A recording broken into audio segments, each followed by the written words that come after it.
Kumanya endogozi bamite SMX representing straight out SMX media. Spice Dana waliwo ekifaananyi ekitanze okubeera nga kigenda z'omanye no YouTube channel nagikola naye nga seemaliridde wabula mwe basubscribers bange mbawanye ekitiibwa naye oluusi kyemuŋŋamba nkikola naye mbeera mumpa budde obanga nkozeemu ensobi muntuukirira nange ne mbatuukira ne mbategeeza mbu ensobi eyo ngenda beera nga njigolola waliwo abantu bange abansindikidde efaanyi nga bagamba nanga ataani ono proposing the Spice Dana naye ng'ekituufu kiri nti Spice Dana tewaliwo yamuproposingidde kyekifaananyi kisatuleti nze ne mukinsindikira nga nina okujja nambeere nga clarifying ensonga eyo nti Spice Dana tewaliwo nemu yambadde nga amuproposingira wabula oyo gwali naye oyo omusajja bamuyita Mbosso subira erinnya lyeryo Mbosso yakoze naye oluyimba oli time gyagenda e Tanzania Spice Dana yali agenze beera nga bacompletinga project gyalina n'oyo mu Tanzania gwe bayita Mbosso naye yalina akayimba ne Diamond Platinum akali mu kubeera nga katambula simanya bakayita batya bayikoko nsubira keeko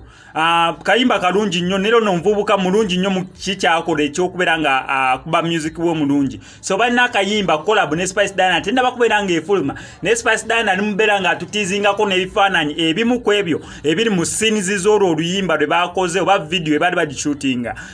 scenes ezimu ezirimu bazikuba ebifaananyi nga Spice Dana byali mu kubeera nga ateekayo so temukitwala serious mbu Spice Dana waliwo yamuproposingidde oba mbu yafunye omusajja engeri ebya Spice Dana gye biri awo nga bibuuzaabuuza nze byemmanyi ku Spice Dana byandiba ebirala ku ggwe by'omanyi ku Spice Dana that's why sinyinza kwogera nze kyemmanyi kubanga naawe oyinza obeera ng'omanyi kirala awo tuba tugenda leeta confusion n'okubeera nga tusiga obukyayi oba false information eri mu bantu naye nga Spice Dana sofa tukitwale nga gye wakitwala mbu akyali single ali mu kunoonya ssente kubanga buli omubuuza ku nsonga ya relationship akugamba kimu nkyanoonya ssente katumusabire Spice Dana saawa yonna yonna ssente azifuna ezo z'ayagala then tulabe ku mwami we Spice Dana gwandi babeera nga atwanjulidde naye ebyo ebifaananyi biri mu kusatulatinga ati yabadde surprise oba proposal oba kintu kyonna nedda wabudde eyo video making ya Spice Dana nga n'oyo mu Tanzania amanyikiddwa nga Mbosso naye nga project egenda beera nga edropinga kyemmanyi muono May project ejja beera nga edropinga very soon so kyekiri ku ekyo ekifaananyi kiri mu kubeera nga kisatulatinga ngenda naye akusaba gwe